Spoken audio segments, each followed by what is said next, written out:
What's the matter, Hangman? Can't sleep? Cowboy shit! I need my older brother! Who the fuck is Griff Garrison?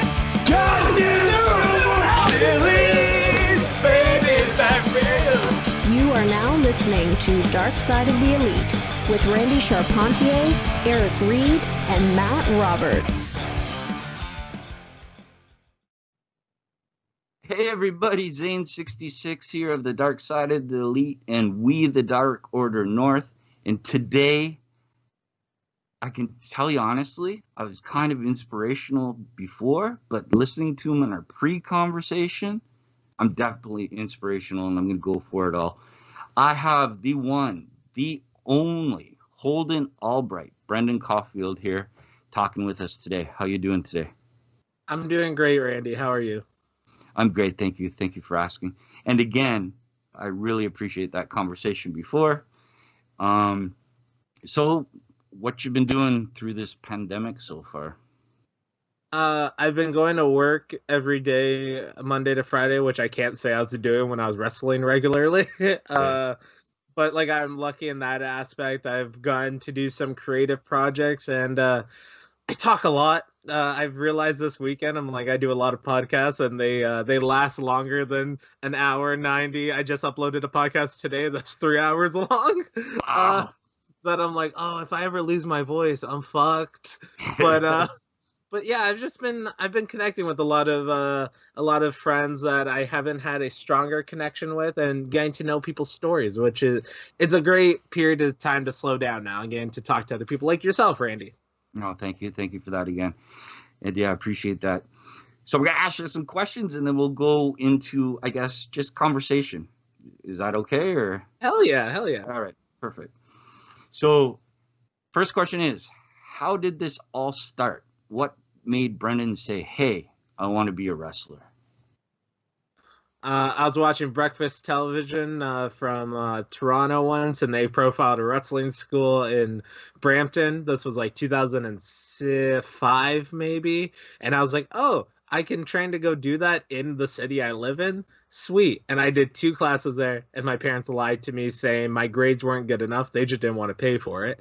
And then it stopped, but then it picked up again when I had a trip in 2014. People bailed on it, and I went, okay, well, I have this money. I can now go to Squared Circle training. And being a wrestler was one of the things that I literally just talked to someone an hour ago of like, I never dreamt of being WWF champion, but I saw myself as like the Headbangers or Steve Blackman or like a steady European title opportunity kind of wrestler. And it's just, I'm the person that I see other people do it, so I know it's possible. I don't go, oh, they can do it, so I can't do it. It's like, no, if they did it, that means it's possible. So I knew inevitably I would train to be a wrestler, and then it was 2014 that it actually kicked into gear. Fantastic. And I know we talked a little earlier about this, but who all trained you? I am the mutt of Ontario Independent Pro Wrestling. I started at Squared Circle February 2014. Rob Fuego was the lead trainer, but at that time, Squared Circle, he was in the office talking to Tomer Shalom and Barricade all the time, and there was only like whoever was there for the class, and then it became Ashley Six and Jordan from Demand Lucha now, them leading classes, and then Chris Chambers came back from injury, so he was leading a weekend class. And then I did not commit to wrestling in that time period. Within the first 6 months, I probably only went there for 2 months collectively, and then they closed their doors in August. It sucked, and I moved over to Crossbody in Kitchener, which I learned basically how to drive in snowstorms, where I would count 13 cars crashed on the sides of the roads. And when like the highway becomes 2 lanes, the 40-kilometer-an-hour truck lane and the you don't care about your well-being, but you want to get home lane. Yeah. And that was Ben Ortmans and Chris Tidwell. And then Super Kicked Open, Ashley Six, Chris Chambers, Jordan originally partnered together. I was there for A little under a year, and I got my green light there and just started wrestling everywhere. And also in 2014 to 2017, there were so many seminars in the area that I got to learn from Samoa Joe, Chris Hero, Johnny Gargano, like all these top guys. So I've learned from a lot of people. I am a mutt in Ontario of who taught me. It's like, well, here's a checklist. Yeah, no, yeah, I seen that too. And Ashley Six, I remember going to see him, and he was phenomenal every single time. Well, I think he wrestled Christopher Daniels one time, and it was a great match. And then it was there was another. What did they used to call that BSE tournament? Yeah, blood, sweat, and ears. The Adrenaline Cup. I'm sure The you're Adrenaline thinking Cup. of. Yeah, I no. was a BSE guy. That was my independent. I didn't really know independent wrestling, and then I found the Ontario Indie Board, and I knew UWA was happening, and all these other promotions like Gordo taking photos, Mrs. ID. Like that's also where I BSE literally ran across the street from where I lived in Brampton. So I saw the posters. I went to the shows at Rax, and then I knew what was going on, but I didn't watch any of it. But I loved RF video shoot interviews and different shoots and stuff on YouTube. So like I love the business, and that, to be honest, I might look at wrestling differently now than some of my friends because they see it as being fans of indie wrestling, where I was fans of the stories and the behind the scenes stuff and the politics. Sorry, my cat's hopping over right now. All good. Hey, But kitty. I see the cat in the background of Eric's camera. But it, like, that was, I always knew that there was more to just bell to bell with wrestling. So I think that led to my thought process being differently. Fantastic. So you're more a story guy then. You like all stories, everything, like with the stories, or is it like, I know it's more a combination of both with yourself because you see it and how you do it.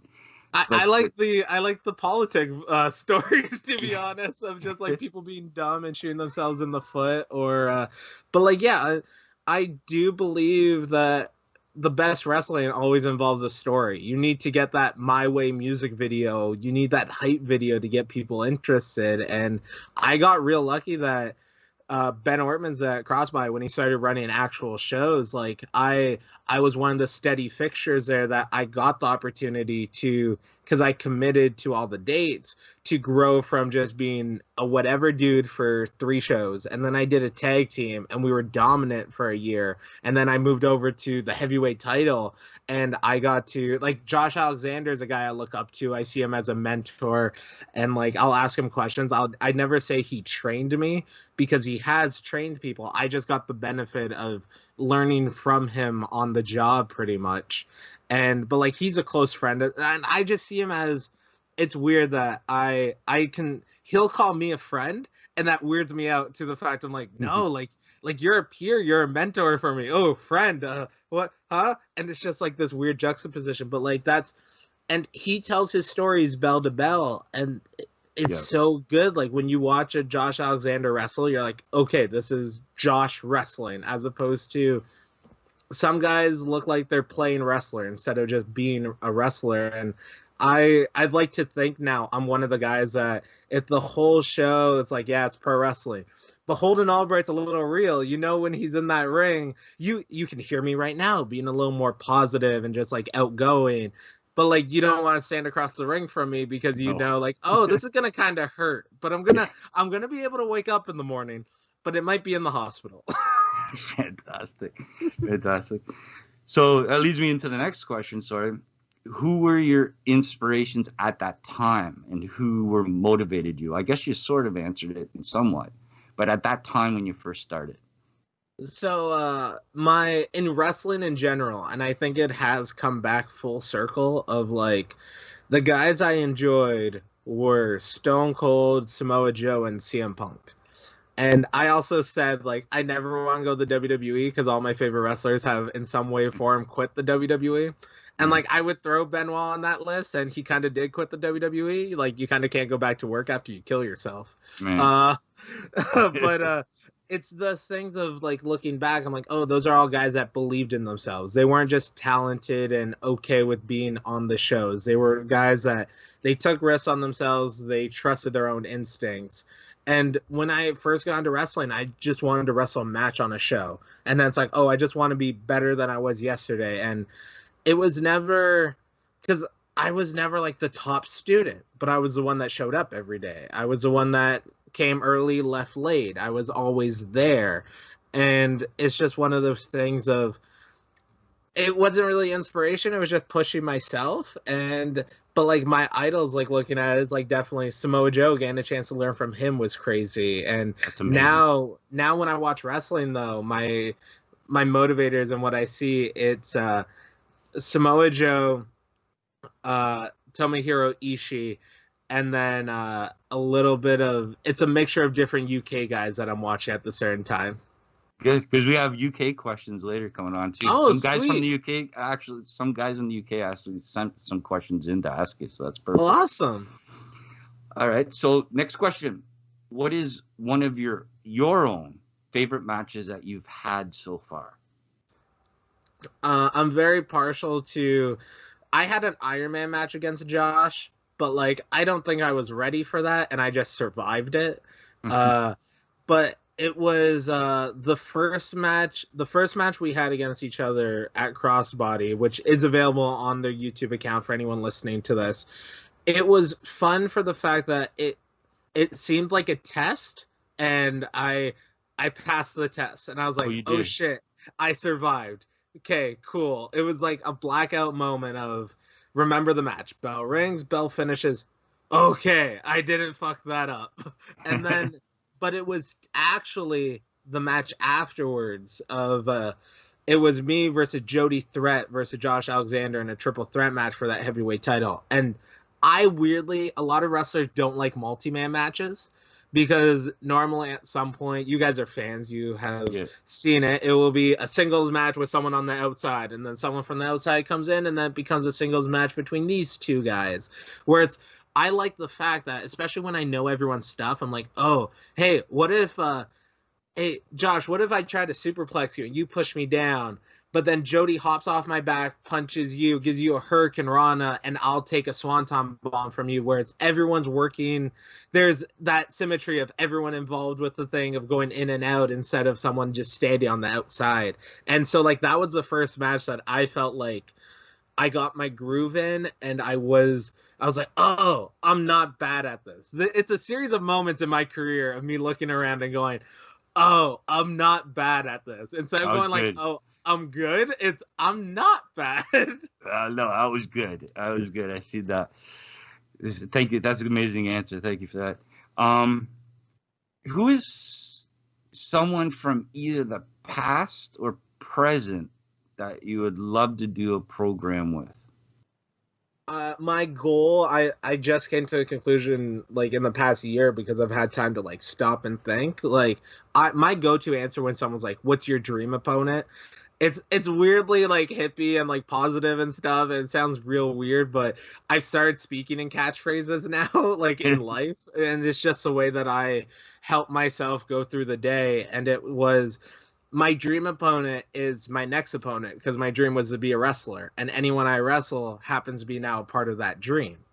But in the last 6 to 8 months, I really loved Kenta Kobashi versus Samoa Joe from 2005, and I'm like, I want to be for Samoa Joe what he was for Kenta Kobashi. That I want to have that fucking hard-fought match.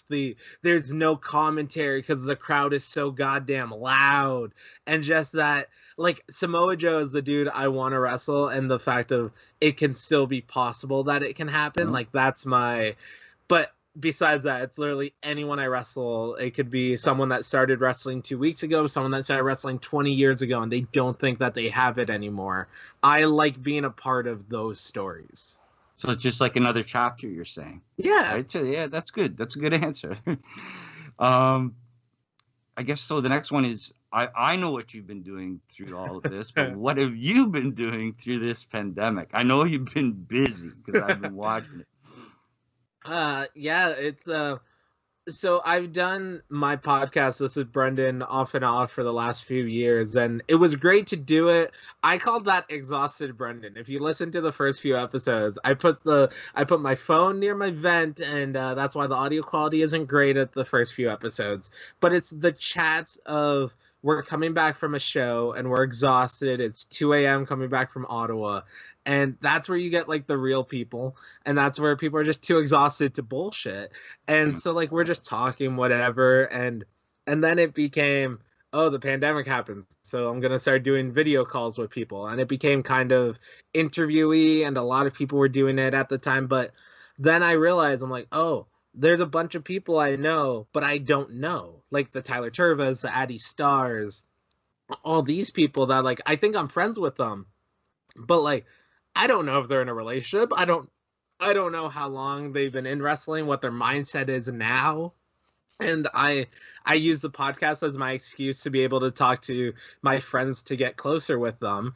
And I think we were talking about this earlier of just having a lot of people go like, oh, keep your circle small and tight. But I think that puts blinders on, and that like narrows your focus, that you don't get to see the rest of the world. And being friends with a lot of people isn't a bad thing. Like every now and then it's stressing me out that I overthink, and I'm like, do these people think we're closer than we actually are? And then it's just like, there's no scale on friendship. It's just I'm happy when people succeed. I'm sorry when people lose loved ones. It's, you can feel this way and Brody Lee passing away brought that out, of all these people having different stories. And my goal in wrestling isn't main eventing WrestleMania. It isn't making millions of dollars. It's literally, I want to be that dude that people talk about, oh, he never signed, or yeah, I'm good, but the guy that really helped me earlier on, like I wanted more of a legacy than a reputation or whatever. And then because this goes into, I believe that no matter what anyone does, that means you can do it.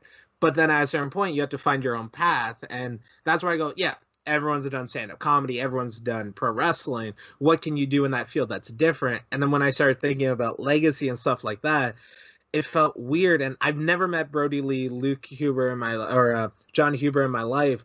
But then it hit me just hearing all these stories, because it was the first time I went, that's the type of person I want to be. And in wrestling, there isn't a lot of people that you can look at and be like, oh, I want to be like that person, because they're probably a dick outside of the ring. But like an actual inspiration, and I've talked about this with a few younger guys over the last couple of years, is Josh Alexander. He was never bitter because he didn't have a contract. Now he has a contract. He's killing it. But also, more importantly, his wife Jen, his 2 sons. Like, he doesn't hide that. And that's what I love about I'm afraid to have any children anytime soon. I say that if I have a child before I'm 35, I did not mean it. I'm sorry. But it's seeing that and going, oh, wait, you can be happy and not be miserable. And so many wrestlers now acknowledge their children. They're proud to be fathers, where it's, you'll hear stories like, I see your Young Bucks book in the background, and I was reading that in November, but I was also reading JR's book at the same time. And his first book goes over like the territory so much. And the big push was, you can't have a married babyface on top, because who are the girls going to want to sleep with? And it's like, that's such an outdated principle now of like the family man and the guy that cares about his family. Like, that means more. And like, I'm so glad wrestling's in that scene now. But I joke that I'm like, oh, I got into wrestling for all the drugs and alcohol, and now I'm in wrestling because of the family atmosphere. Those are 2 amazing scenarios that you brought up, especially with Josh, with I guess all the stuff that's happened to him, and like even thinking, I guess he's always been big, but with his neck and everything else like that, the comeback story, and then the kids, I think when he signed with Impact, his oldest one, I guess, was around 1, right? I guess when he signed, or 1, 2. His youngest was at like 6 months old. Oh, okay, so I guess there's a little more difference on that. But imagine that story, even before of having the kids, but with the kids, and then the kids seeing it, and then the tragic loss of John Huber. Yeah. But it made a community. it made a community just like love each other. I've never seen so much love go around on a tragic passing, but the community is just outpouring to everyone. Everyone was watching it. Everybody was talking about it. Everybody was saying the good stories that you hear behind. Like you said, like when in the 80s and 70s, 80s, even early 90s, it was a different perspective, like what you just said, right? And it's good, and I'm glad you said it. It's good with this transition of what's going on, more family. Because ask Eric too, myself. I take my kids to all the wrestling shows. Like you'll always see my kids to the wrestling shows. My oldest daughter, my middle daughter, she used to come a lot. She's at that age where boys are more important right now, type thing. But my son, he follows me everywhere, and he gets right into it. It's a story just like I remember the first time that I went with my uncle to a wrestling show. He remembers all the shows that we went to. You know what I mean? Like every single one of them. So yeah, I see what you're saying. And the community's more than ever for years. Yeah, I think it has more love and more close, like just closer together. And I'm really enjoying it right now, even through a pandemic. Yeah. You know what I mean? Isn't it amazing what it's going through? So. Well, so yeah, this question was actually what I was doing in the past year, and I forgot. It slipped off. No, it's not on your end. It's me doing side tangents and stuff. But like, I had the benefit of Von Vertigo had the idea for Backyard Pro. I had the benefit of being a part of the ride for that, and then when I saw some stuff, because I've been in wrestling for goddamn like 7 years now. But like I see stuff that I don't agree is the way things should be. And when I go, why is it like this? And people tell me, oh, that's the way it is because that's the way it is. I'm like, that's not an answer. That doesn't count. And then they go, well, we can't do anything different. I'm like, okay, give me 5 minutes. And then like I did an Indiegogo, and it was a way to do a show for the holiday special, for the Go Hard Pro holiday special. I wanted to do a show for the fans and for people, but I didn't want to just do a wrestling show of just wrestling match. I'm like, the best part about wrestling, the reason I can't watch the WWE every week is because there's no fans in the building. It's that energy, and unfortunately, we couldn't have that for the show, but I was able to, hey, if you contribute $60, you get to have a cameo in it. You get to do this. And like having that, and also if I'm the type of guy that says collaboration over competition, and then I do a show and I don't mention any other promotions or I don't do anything, I'm just a liar. I'm just speaking in catchphrases and my actions don't match my intentions. Where it's when for that I did. Other promotions had Happy Holidays videos in it. I partnered with HWE, who owns Battle Arts now, to do it there, and I put it on the Crossbody YouTube account. To be honest, I put it on the Crossbody YouTube account because I knew those subscribers, and you mentioned from the UK, like those subscribers are used to watching wrestling. Right. If I take the product I had and created a new YouTube channel for it, I'm going to have to push that channel so hard. And like, sure, maybe I would gain 100 or 500 subscribers, but the 2,000 that were already on the Crossbody YouTube account, they already expect wrestling there. And that's where looking at it from the business side. But it was a way of also, I joked with another promoter in the area of like, I think I'm accidentally creating an NWA in Ontario of all these promotions working together, because the old mindset from 10 years ago was, I can't be successful if I acknowledge my cat's going over my webcam right now. Good. What's your cat's name? His name is Spades, like the playing card. Nice. And what's it called? But if I compare all of that stuff and just like bring people together, there's no reason that a show should run the same day and then the next weekend there's no shows. Where it's like, no, that's an issue. You need to communicate. Being a guy that I wrestle enough, and then I have all these friends, I pretty much know what an entire schedule for Ontario Indie Wrestling looks like for 6 months. Because I could just ask people, oh, where are you? Where are you? Okay. Where there's no reason that promoters shouldn't message each other, but they're under that mindset of, yes, I believe AEW versus NXT creates better product, but the competition needs to be on the promoting side of it and okay, when you're watching TV, watch one channel, not the other.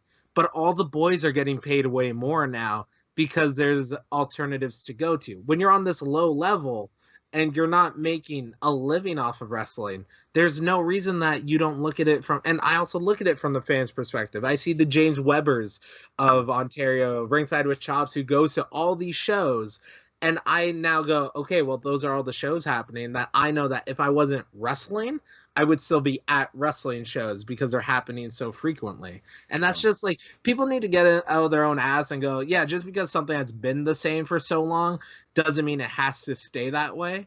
And you either don't like change and you're a part of the problem, or you embrace change and you evolve. Right. That's right. Embrace change and evolve. And everybody go look at that the Go Hard Pro on YouTube, the indie holiday special. I watched it. It was great. Your match was great in it too. Amazing. I think I had the worst match. I think I was the worst person in the match because I had a black iced coffee for that whole day. We recorded it about 12 hours after I got to the venue, and you can hear me throw up at one point during the match. Yeah. Everyone else did great, but that Home Alone match, I am so impressed by how that turned out. Oh, that was amazing. That was amazing. Like you covered every aspect of comedic wrestling story, everything on that special. So everybody go watch it.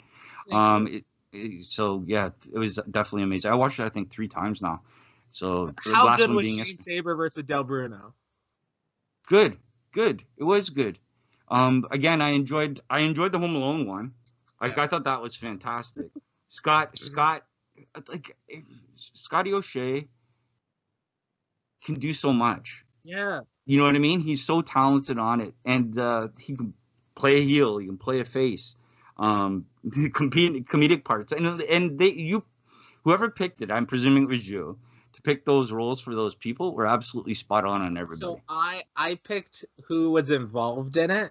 Yeah. And you mentioned Scotty O'Shea, because I know that he's such a creative person that I'm like, hey, do you want to do, because I messaged some people. And I was like, if you were to do a wrestling theme, what's your favorite holiday movie and what would the wrestling theme about it? And Kobe Durr said, Frank Shirley, your Frank Shirley match. And I had to look up Christmas Vacation to know what he meant. And then it was like a rib on himself because he had to remember a monologue. And you hear him struggling at the end of it because it's like a reverse I Quit match. Yeah. And Hacker's one of the only guys I messaged. I was like, do you want to do a Home Alone cinematic match? And he's like, hell yeah, I'm down. I'm like, okay, you, Steve Brown, will have Safety Travis, can you write it all out? And like, I gave people a piece of paper. What they wrote on it was their story that they wrote on. So I give full credit of that to Scotty O'Shea and Von Vertigo for filming and editing it. Very good job. So I guess let's go we're going, I guess, to the people asking the questions that came in when I posted it. Cool. I think you actually know this guy too, because I seen a post. I guess you did it on his Facebook. Jason Cormier asks, "How would you describe your wrestling style?" I just want to hurt people. Like my psychology is, if I keep hitting you, you won't get up again eventually. And like whereas I think of wrestling slightly different. I don't just look at the match as like, oh yeah, this wrestling match. It's because I'll go out there, I'll have a 6-minute match, I'll have a 60-minute match. It's just a flip of the coin, whatever the promoter wants that night. And I go in, okay, well, you agreed, so I'll start slow sometimes, and then sometimes I'll just start by doing a running drop kick to someone to just throw them off. But it goes, we signed this contract to be in the ring with each other. That means I get to beat the shit out of you because you agreed to this, which means maybe I don't pin as often as I should. Like the first intergender match I ever did was me versus Jody Threat. It was the first one at Crossbody, and it's one of the weird pressure of it's a man versus a woman, and also neither of us had experience with this. And we learned a lot in that match, but there was a time that most of the match I just ended up suplexing her and just giving her different versions. And even she pitched, well, why wouldn't you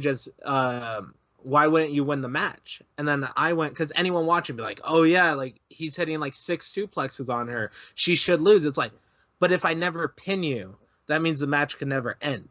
And my psychology, and this is where you go a little bit on the Brendone side, happy, positive. But once I go to Holden Albright, I talk a little slower. It sounds a little more cerebral and methodical. But that's why I have my podcast, so I don't become Heath Ledger and have a personality disorder. But that's where I look at my style, and my style is, I'm not motivated by horror movies. I'm motivated by actual spree killers and serial killers and those kind of people, where that's why I like the promo that you use. The reason I put the evidence tape at the beginning is because in my mind, there's a locker called the Albright files, and all these videos are in there as evidence for my future trial.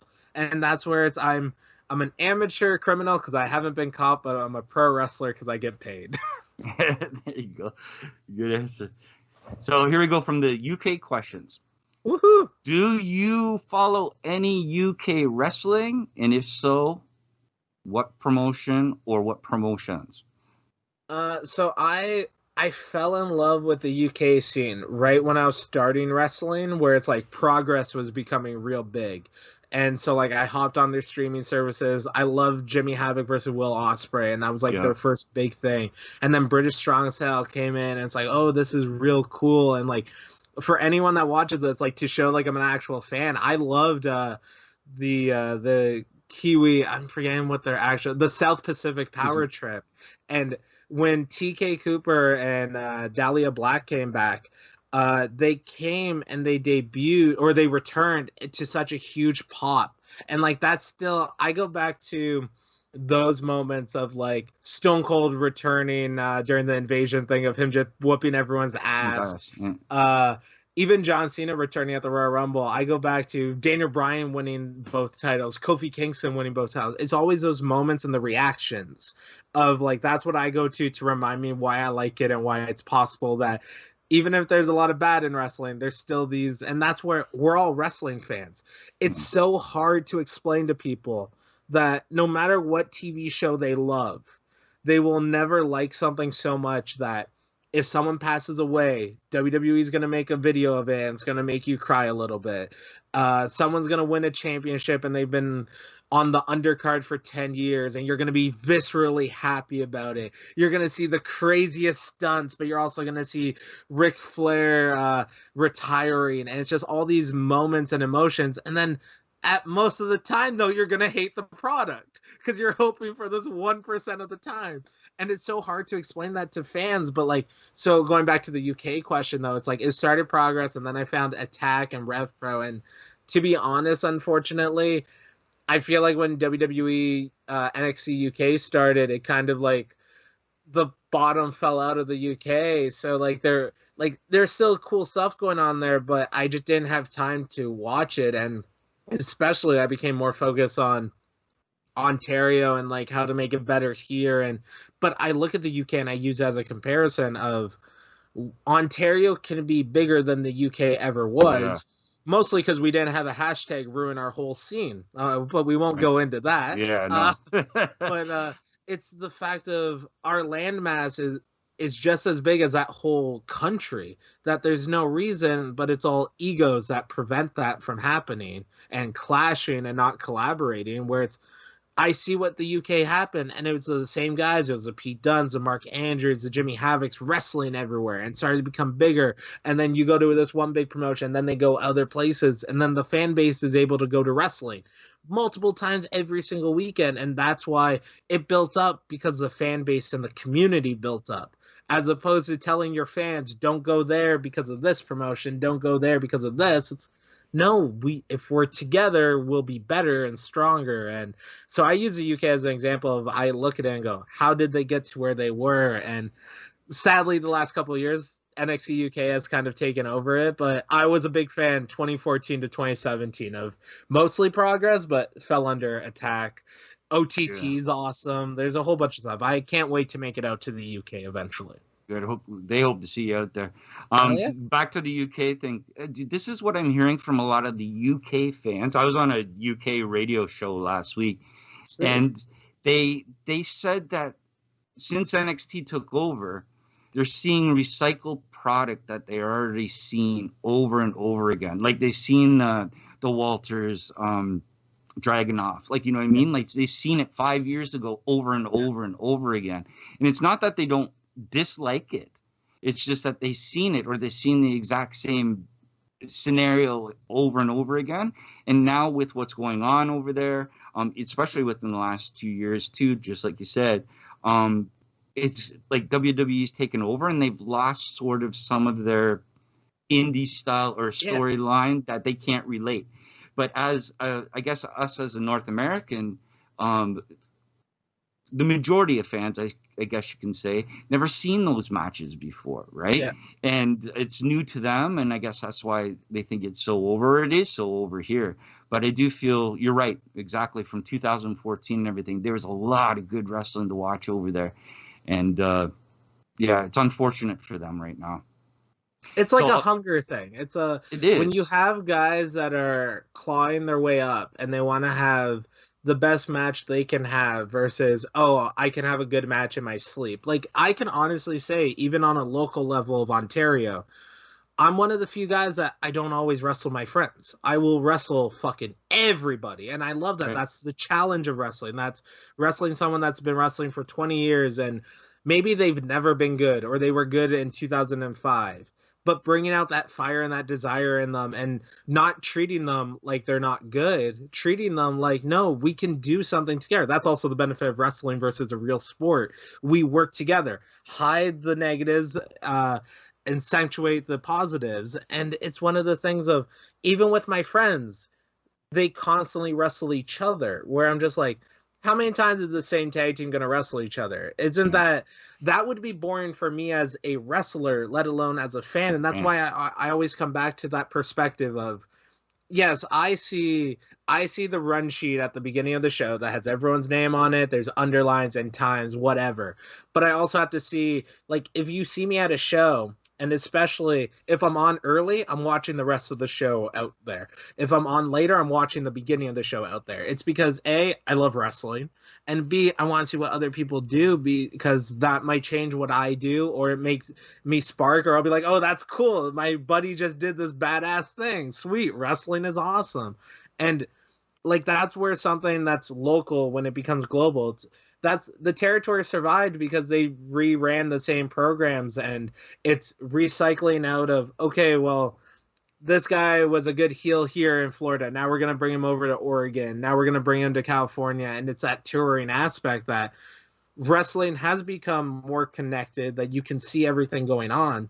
But unfortunately for us, we're wrestling fans. We find the stuff we want to watch. We're not wherever just it may be. Yeah, we're not just giving it on the silver platter where, yeah, the WWE Network is awesome, especially for wrestling history. And like, I was a WWF kid growing up. There's a whole bunch of WWF toys behind me that it's like, you can still love something, but then appreciate it enough that when you critique it, you critique it out of love instead of spite. And that's where WWE is just, I'm a big focus now on promotions losing their heart and their soul of just like, you can be this big ass production and crisp and stuff, but you still need that rawness. You still need that unpredictability of like, oh, when you're a fan in the audience and something happens and you could tell their timing was off or it looked like shit or someone just didn't know what was next, you're like, okay, well, this now seems real and not real. They want to hit each other in the face. It's real as, oh, well, that wasn't supposed to happen. Have you ever set up a bunch of dominoes and then one is just too far from each other, so 3 fall, and this whole rest of it is just standing there? Spinning there. Like, and that's where it's like, okay, well, the thing is, I want to get that all to fall. How do I get to that? And a lot of people will get frustrated, and it's just a perspective thing. It's not looking at what the fans have seen and doing differently. They're stuck in the mold of what works. And NXT UK was produced by the Progress guys. There's a reason that most of the Progress roster became NXT UK guys. There's a reason that the same storylines happened. It's because it's the same guys. And it's harder to be fucking different and risk stuff.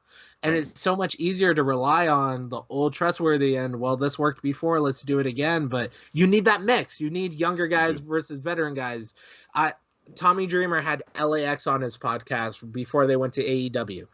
And he mentioned how he feels like every wrestler has a 5-year lifespan in a promotion. That within that 5 years, you've either almost done everything or you've done everything and you need to move on.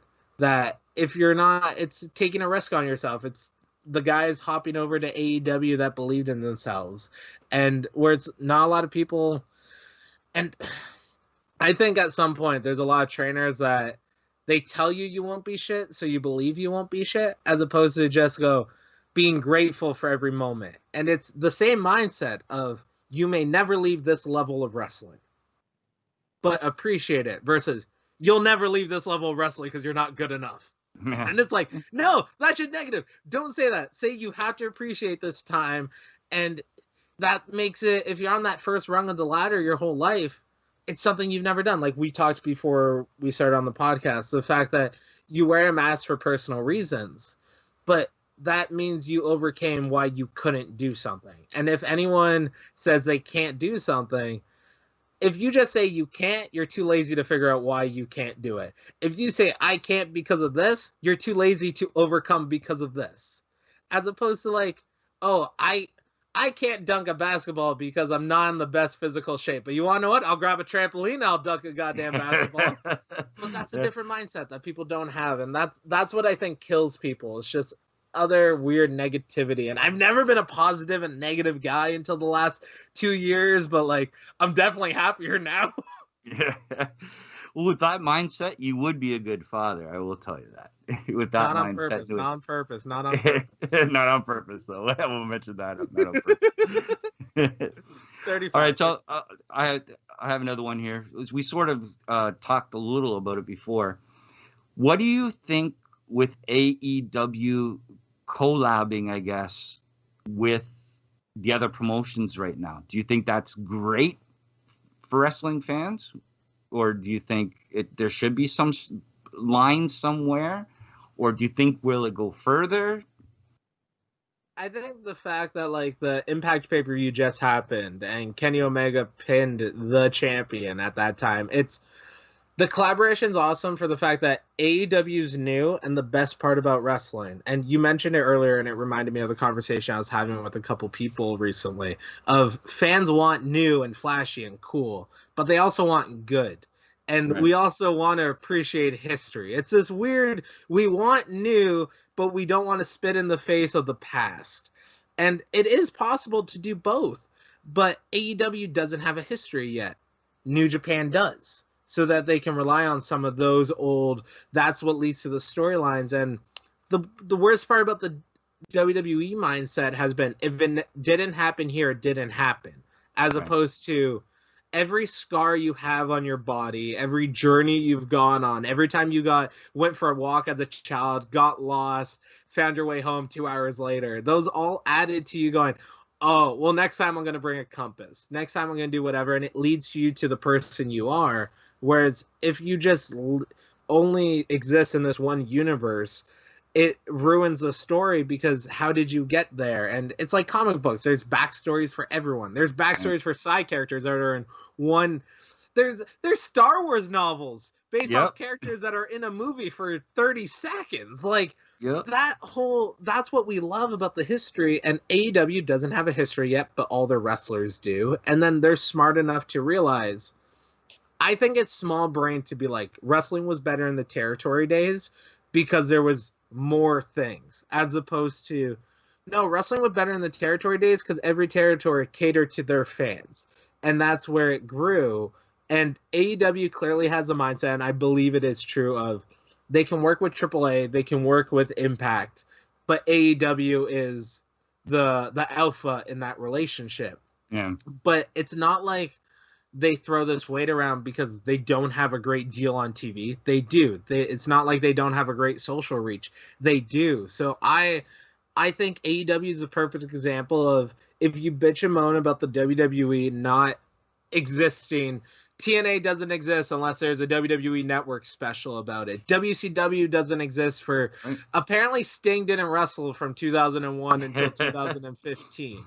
And it's like, if you believe that doesn't exist, it has that nod in there. It's that negative of, oh, that doesn't exist, instead of, no, Kevin Owens worked his way to the WWE. He raised his family. And, like, there's all this stuff of if he didn't have that grind, would he be the guy he is? Or would he be a lifeless, faceless guy under a mask and Retribution on Monday nights?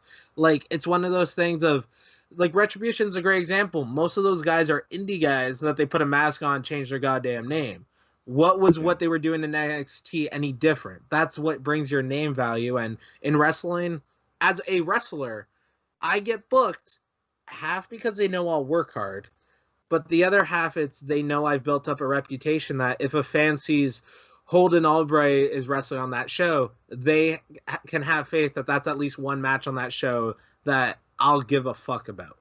As opposed to a lot of wrestlers that want to be superstars. They want to wrestle only their friends. They want to be lazy. And it's like, no, that's just a difference. And the more collaboration that happens, the better everything will be, because that creates rubs of this guy gets better. Me being on this podcast, me getting your listener now get to know who I am. I now get to know you guys. Like, I've heard that personal story. Eric's just here. For anyone just listening to the podcast, Eric's the producer, and like I really want to ask Eric a bunch of questions, but he's just here and he's silent. And I don't know. Go ahead, ask him. Ask him. He'll talk. You can ask me whatever you want. I just had my mic muted. I didn't want to interrupt the interview. But like I want everyone to be included. And I told you, as soon as the podcast goes on longer, it becomes This is Brendone, which is my podcast. Of like, I want to know what you guys take is, where it's as fans that especially you're like fans plus. You have like that little asterisk because you're not just a Twitter account bitching and moaning. You're creating content to critique and for the better. It's like, what do you guys think about collaborating versus the WWE's mindset of if it doesn't happen here, it doesn't exist? Go ahead, Eric, or you want me to go first? Yeah. I mean, I'm all for collaborating. I think it needs to be more. We need to sort of go into a more approach where every promotion's kind of represented. I would think, only because like I love the idea of like how AEW what was that, Triple Mania, when Omega fought for the belt, right? You know what I mean? That was a fantastic match. I love the fact that Omega's willing to lend his star power to everywhere else and sort of bring eyes and attention into these different promotions, right? I mean, it's just I don't know. It's I'm really enjoying it. I love the whole angle right now with Kenny Omega going around and collecting belts. It just brings attention to everything, and I think there needs to be more love for all the promotions, right? Like, especially right now. Good answer. I'm sort of on the same way as Eric's saying. I do enjoy the one thing that I've always wanted for like, it doesn't make a difference if it's anybody that's going out wrestling or promoting themselves, to be able to promote themselves anywhere, right? Like anywhere, to show who they are, have the opportunity, so on and so forth. And like you say with the stories, Holden Albright is known that he's going to be there early. He's going to leave late, like through your training. He's going to work hard in his match. He's going to give his best and his all. If you can do that, or wrestlers, whatever it may be, why can't everybody shine? Yep. Right? There used to be a time where you had your 5 minutes of fame, right? Yeah. Type thing. During this time, especially with what's happening now, and like you said, mindsets are changed differently in people's heads, right? Of what old wrestling is to the new wrestling or whatever it may be, right? Everybody, not necessarily have 5 minutes. They could have 15. They could have 20. They can shine everywhere. If you have an opportunity to see Holden Albright in an AEW ring, an Impact ring, WWE ring, whatever it may be. Probably not. If you had the opportunity. Okay, whatever it may be. I'm not gonna lie, my biggest like chip on my shoulder would be if I get a WWE contract, just so that I could say fuck that. Especially right now in the landscape, that if you just tell any other promotion, oh, WWE's offering me, say, a magical like $300,000 a year. If AEW's like, we'll give you 80, I was like, yeah, I'll be there. But again, like, even with these platforms, like, some people may have like a little, like, look at Johnny Gargano. Like, I don't know his perspective on it. All I know, talking to him before, is that he loved WWE. That was his thing growing up. He wanted to be a WWE superstar, which is amazing for him. He is living his dream. Candice, the same too. I like all of Johnny. I love all of Candice too. Johnny's finally showing himself, I think, a little more in NXT. Yeah. And this is, please don't think this is anything bad about Candice. I love seeing Candice on the indie scene. Yeah. Like, I loved her. I loved her in the intergender matches. I think it's amazing. It has nothing against who she's going up. Beast. Yeah. It's like a different Pokemon evolution. Right. And again, with this collab, it gets me excited because I'm looking forward to see what's going to happen next. Like, I may not have as much insight as yourself or whatever with everything that's going on, but as a fan, I'm excited. Yeah. Right? It doesn't make a difference if I used to go into a routine. So how I explained it to Eric and the other guys with myself. And I'm not saying I enjoy, like Samoa Joe, I like you said, Kevin Owens, I like Sami Zayn.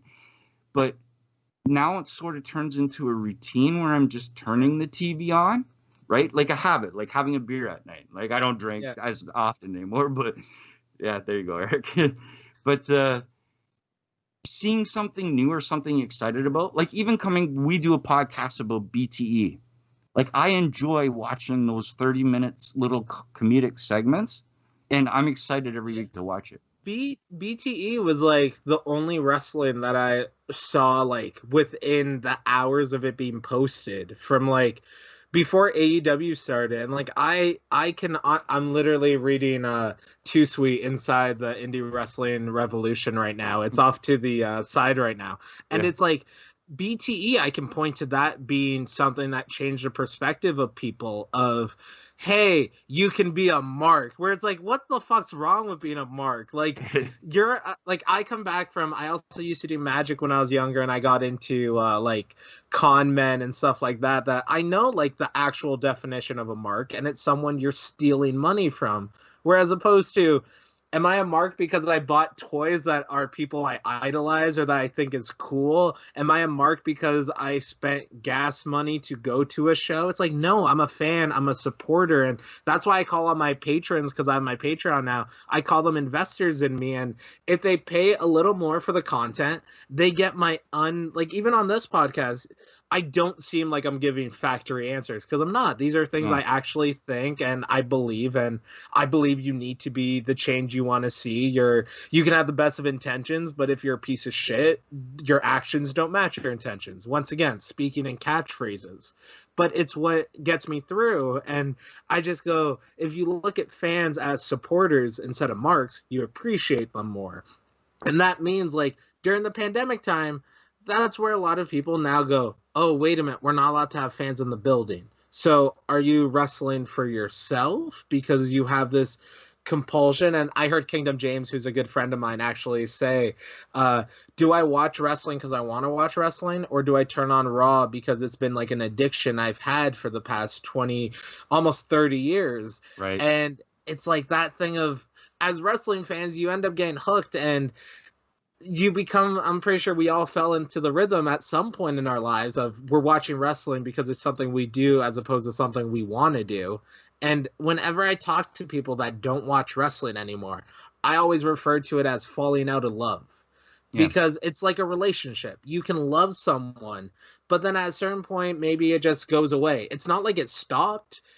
One of you guys, unless like someone does pass away, but you guys don't stop living. You just move on, and wrestling will always be there. Whereas opposed to whatever your favorite show is, you probably stopped watching because it stopped. Wrestling never stopped, and that's why it's distance makes a heart grow fonder, stuff like that. And yeah, if you watch sports, you get seasons. If you watch wrestling, you never not get wrestling. And then when you get into it enough and you realize, oh, wrestling is more than just WWE, you start finding the flavor of ice cream you like, and you can find comedy wrestling, you can watch deathmatch wrestling, you can watch strong style wrestling.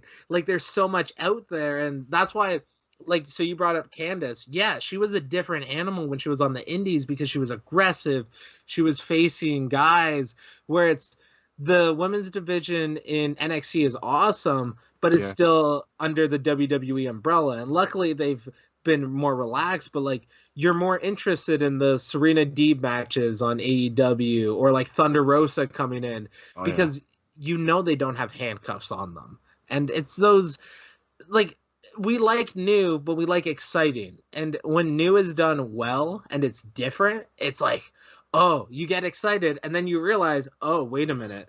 I'm not watching WWE every week, but I'm watching BTE. And like this is before AEW. It's like, why? It's like, oh, because they're not afraid to be fans. And like they're not mocking DX's theme song. They're homaging it. And there's a difference to that. And like every time a wrestler passes away, I feel like I always see tweets saying, I wish I took more photos. And I'm so happy that in my short time in wrestling, I have taken photos with my friends. There's been times in Alpha One, me, Fighter Flight, and Mark Wheeler all held championships. And there's a group photo of all four of us with the titles. And I was just talking to someone recently, and they're like, that was such like an iconic and like an exciting moment of like, oh, it's the new guard. Whereas I look at it as I'm just like, okay, cool, it's a championship. Sweet, this is awesome. Oh, my friend has a championship. Cool. But then I don't see the perspective of other people that they can pinpoint. That's a change of the guard moment. And when you look at certain promotions and their rosters don't change over 6 years, you have to be like, why? And as a promoter, if you look, oh, my crowd's going down, where as a promoter, I feel like the stereotypical I'm a failed wrestling promoter because wrestling doesn't make money, as opposed to, no, you need to be an asshole sometimes. You need to tell your friends I can't book you because you have to think of the fans. And if the fans are watching the same 6 guys have the same 6 matches for 6 years, why would you go back? Right. And that's why it's just like I see wrestling from the fan perspective, but then I also see, oh, wait, I can be the change I want to see. I can talk to promoters directly instead of bitching and moaning and putting subtweets, being very vague and negative on Twitter, as opposed to, no, what can you do to change this? Oh, I hate production value. Okay, well, promote the people that are doing it well. Because when you say everyone is shit, that just says the people that work hard don't mean anything. Whereas we all have different microphones. We all have different setups right now versus someone just recording a podcast on their phone or doing whatever, where it's the investment is there. If you just lump in every podcaster is lazy, it's like, no, there's guys that work hard. And that's why I enjoy doing these interviews. And I also, I like interviews like this where I talk about more theory than myself. And like, those are the interesting talks with me. And I feel like if you're during this pandemic, if you're not thinking or reading books or listening to what people have to say, you wasted the pandemic. A lot of people would be like, if you're not getting in the best shape of your life, if you're not saving much money, it's like, no, if you're not reading, because like all 3 of us are just white dudes. Like there's a lot of stuff that we're not allowed to have opinions on over the last 7 months. And just because we're not allowed to have an opinion because we don't have that experience doesn't mean we can't listen to the people that did have those experiences and be empathetic towards them, as opposed to going, yeah, but that's you. And you mentioned earlier about the 5 minutes of fame. I heard someone, it was actually, I'll plug my buddy's podcast, Kingdom James hosts Handsome Genius Club. And he had a really smart politician dude on it who's like a political cultural scientist or whatever, and he reads the tea leaves pretty much. And he mentions how the reason why people are afraid of like Black Lives Matter is because even if they are on the lowest end of the spectrum, they're poverty, whatever, they think that giving other people more rights would equal them getting less. But life isn't a pie chart. Like right now, the debate going on is bringing up minimum wage in the U.S. And it's like, oh, well, if you bring up minimum wage, a burrito at Taco Bell is going to cost $38. It's like, no, there's these dudes that are billionaires that are like, yes, make them think they're not worth more. Instead of you look and you go, okay, minimum wage means the minimum amount of money you can make to have a livable income. So if you work X amount of hours a year, a week, at that rate, you should be able to make X amount of dollars a year. Whereas people don't look at it that way. They just think, oh, well, if they get paid more for their job, it's going to affect me negatively. And that's where you just need to be empathetic and think of others. True. Good answer. Good answer. So bring to the next great answer. But it'll bring me to the next question. I guess this will be the final one, and we'll just do a little chat if you want, or whatever you want to I'm do. down for everything. Okay. My So- cat just wants some attention. Oh, There you go. and he just clawed at the table. Nice. So sorry. Yeah, you try to talk, no problem. So this is one I was actually looking forward to asking you. This was the first question I wrote down. It's describe the following wrestlers with only using one word. Sweet. All right. So you're gonna be surprised with the guys I ask you. Okay. John Greed, Dedicated. Kobe Durst, Fucking crazy. Von Vertigo, Very passionate. Passionate. Shane Saber. Underrated. Yeah. Yes. Under Kingdom fucking Jane. appreciated. Not even underrated. Underappreciated. And that's why for Go Hard Pro, I wanted, when it was going to be a real show, the main event was supposed to be Super Crazy versus Gabriel Fuerza. And there was times on those shows where I want my promotion, I want one match on every show to have guys be tested to show them to the audience instead of just, and he's one of the dudes, underappreciated. But sorry. No, that's all good. It's funny how you talked all about them because I've been like researching you for the last 3 days. Ask Eric, 4 days. I've always been a fan of yours, but I've been heavily researching you. Kevin Blackwood, Intense. Alexa Nicole, Loving. Like, her family life is great. Jody Threat, I want to say old just because I joke about that with her all the time. She's only 30, but I just always we did a podcast called Moldy Threat because it was a good rhyme. But like, she's very I'm trying to think, like, literally it's just like emotions that came in for me with her, where it's just like she's super caring. fantastic. Josh Alexander,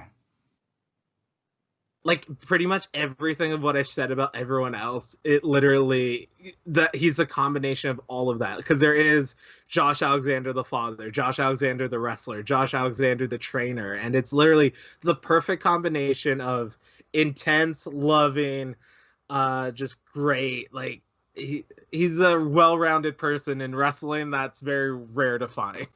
fantastic. Second last one, Ethan Page. Headstrong in the best way possible. Like, that's a guy that bets on himself. Yeah, no, it's good. He's doing good with it. Yeah. He's doing really good with it. Last but not least, Holden Albright. Scary. Like, legitimately, when I think of Holden Albright, when I'm talking about his mindset and stuff, because it is one of those things that if I go deep down that rabbit hole, I do believe that I could become like Heath Ledger. And I think that scariness comes out of, like, when fans, like children or whatever, sees him. But, like, luckily the Brendone Caulfield side of it, it evens it out. And I believe you were about to say Kingdom James before I went off on the rant on Shane Saber. Didn't I say Kingdom James? And then I interrupted you. Oh, okay, because sorry. I was putting over Saber so much. But creative, like, everything that I've done in some way or form is because of Kingdom. I have a Patreon because of Kingdom. I did Indiegogo instead of GoFundMe because Kingdom's done Kickstarters. I don't message promoters when I want to go help set up their shows because Kingdom ignored my message 7 years ago. Like, there's all these little things of Kingdom James is a dude that, like, he's definitely like a mentor for Brendone Caulfield. Fantastic. That's a good answer. Good answer. I guess, well, we'll just more or less do the end. Remember this mark, I guess, 103.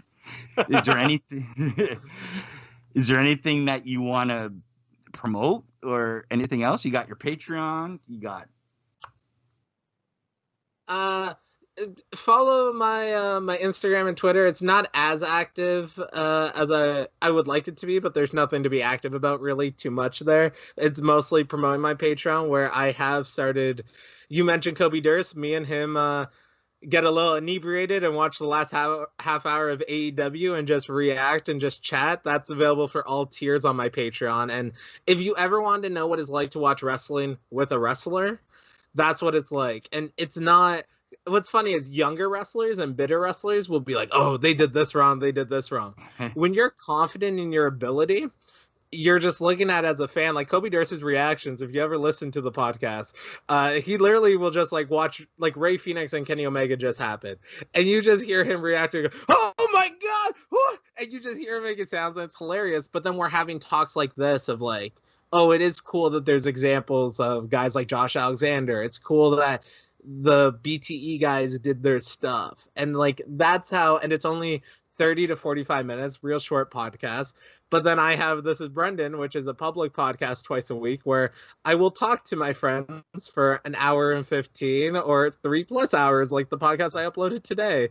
And it's very much because it's more of an interviewee kind of format. It's a conversation with people. Those are the ones that I don't expect people to listen to every episode. And when they do, I'm surprised.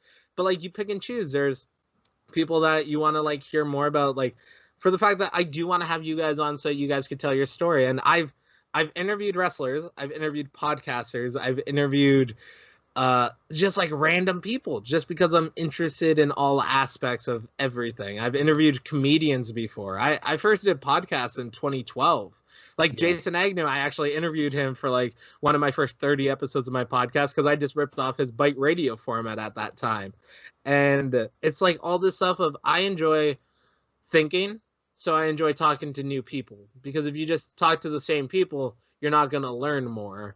And what's the point of living if you're not learning more, especially from different people's perspectives? And sometimes it's not the best perspective. One of my best friends, Gabriel Fuerza, the 7th episode of my podcast, because I was dumb, and there's 3 questions I used to ask. What was your first impression of me, and what's your current impression of me? And it took me 7 episodes before someone said, I fucking hated you when I first met you.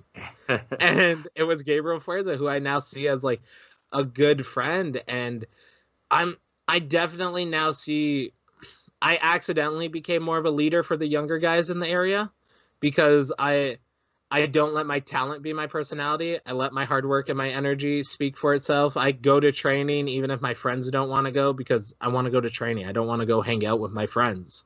And they see that where that's the biggest thing that always like stops progression. It's people being told they can't do something or they're not worthy, as opposed to I believe everyone's worthy, but then what I don't respect is effort. If someone thinks that they're doing something, but they're not working hard enough, or they're not going to training every day, and then they're like, well, why aren't I getting these opportunities? Well, you're not working hard enough. And then they get mad that you tell them you're not working hard enough because they're like, what? How can you say? I'm like, well, I see you not working.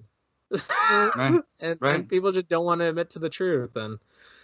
But like those are my plugs at least. This is Brendone, and go to the Patreon because you also hear I have a higher tier for the Raw podcast, and the only reason I edit out my podcast is I'll either accidentally end up complaining about someone or saying something inappropriate about my girlfriend, or or we'll just like get like shoot stories of how people actually behave behind the scenes. And like you said with me, if you see me at the merch table, if you talk to me on this podcast, if you see me getting a coffee, I'm the same fucking person. There's too many people in the world, and especially the world of pro wrestling, that the 2 different people are literally instead of Holden Albright and Brendone Caulfield, it's a nice guy, and then you hear he's a bully. But because he sees you as a peer or someone above him, he doesn't show that personality to you. Where it's like, why don't you just treat everyone like equals and be nice to everyone?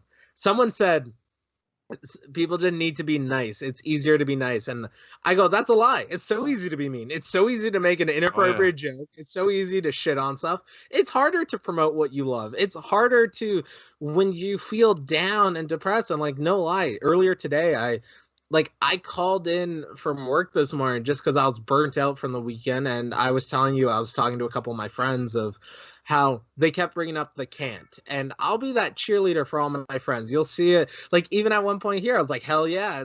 That's my go-to comment for people. It's either hell yeah or fuck yeah. Or it's, yeah, you can do it. And if you follow my Instagram and my Twitter, you'll see me share my friends' stuff all the time. And it gets a little straining of, it feels like a one-way street sometimes. It feels like I'm helping all these people, but these people don't want to help me until they see some sort of worth or value. And then you just have to think, don't prioritize people like that. Don't let that seep into your mind. And I listened to a podcast today saying friendship isn't efficient. And it's not a give and take, but you have to be okay with getting your heart broken every now and then, because at the end of the day, you know what you did was right and you didn't hurt anyone, as opposed to someone posting a tweet and sharing, oh, look at this bad indie wrestling show, or look at this backyard wrestling thing that's garbage. It's like, why did you have to put a spotlight on this? Right. That's a great philosophy to have. Like, I wish, honestly, like, you're a lot younger than I am, and I wish I had that philosophy at your age. Ask everything that you just said. You can even ask Eric. Eric and I had this talk this week. Everything that you just said about work, effort, time, whatever you may do, we had this conversation. And I'm glad somebody else sees it that way too.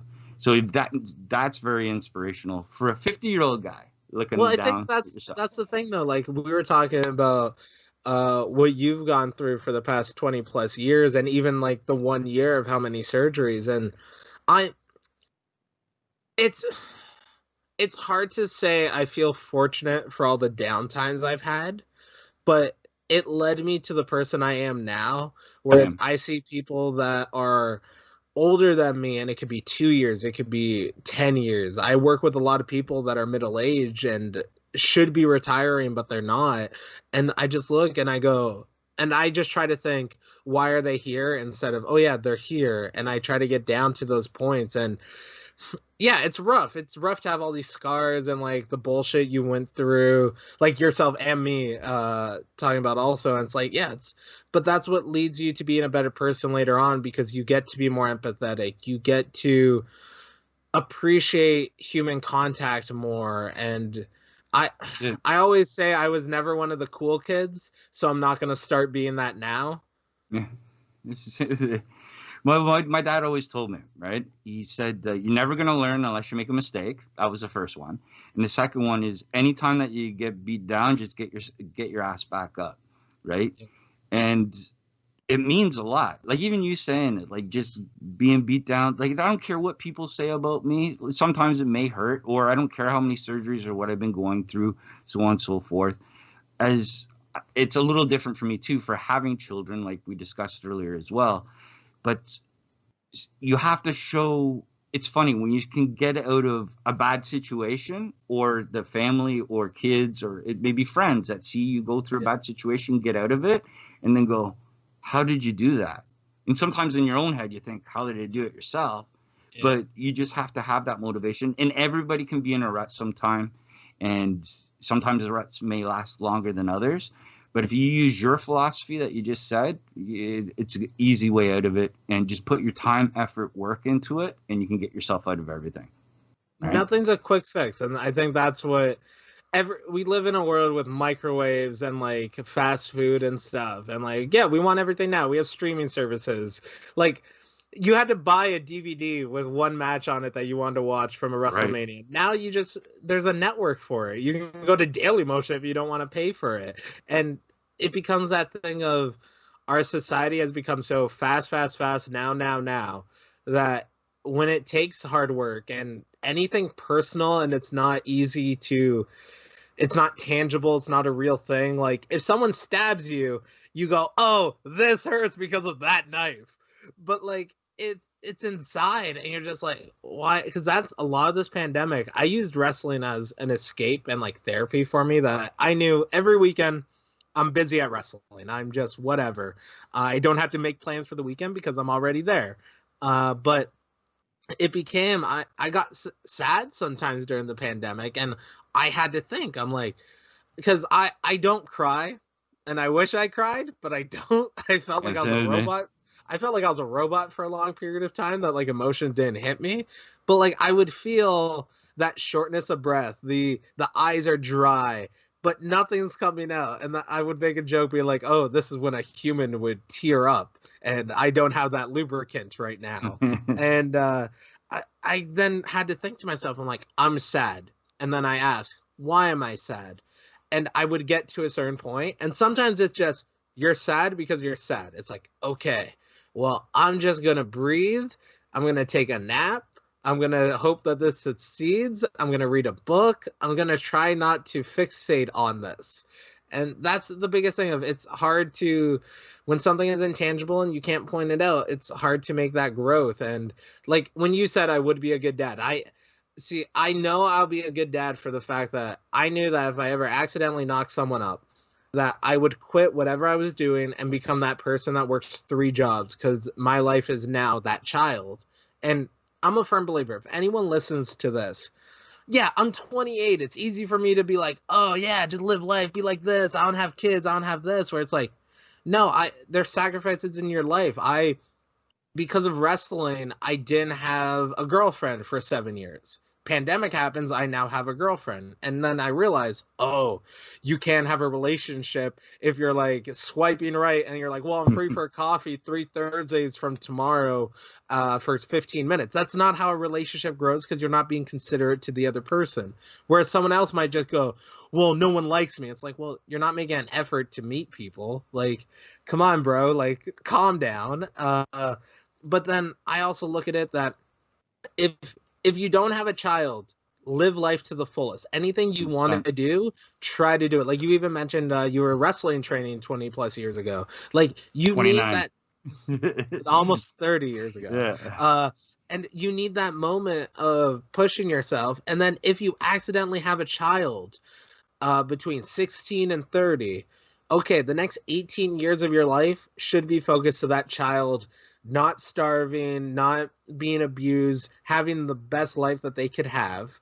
And that revolves around, which my parents didn't do a great job at it, not putting the pressures of family on them when they're 7, of thinking, oh, everything's falling apart, it's because of you at 7, but at the end of that, after 18 years, hopefully your kid's going to college or whatever, but you now, maybe you couldn't become a pro wrestler because you had a child, but you could have learned a new language, you could have gone to school for a new degree, and then you could plan, oh, when this kid's 18 or when the kid's like 15 and he can be by himself for a week or a weekend, okay, maybe you want to travel. Yeah, you don't get to be an athletic person as you wanted to be when you're 21, but that doesn't mean there isn't these abilities in life. And like, we're lucky for living in Canada for the fact that if we want to go to a beach, we can find a beach. If we want to go to the woods, we can find the woods. If we want to go to a big city, we can go to a big city. Where it's a lot of other places, they don't have that benefit. It's very much their whole country is one type that they do need to travel. And so what? I've never been a travel guy. I didn't get my passport until I needed it for wrestling. So I'm saying this is just find your thing and then love it. If you like animals, start raising a bunch of fucking foster dogs. Like Chris Tidwell is one of the most terrifying people in the area. You wouldn't know that he has like 8 foster puppies at his house and they're all small. Like you wouldn't expect that. So find what you love. Fantastic. Good answer. Well, I guess that will wrap it up for this show. I really appreciate everything, Brandon, that you went through, Mr. Holden Albright, with us. And I appreciate all the conversation, 100%. Everybody go out and follow him on the social media. Go get his Patreon. Go watch the YouTube. I'm going to post If we do get 30 patrons, I'm at 16 right now.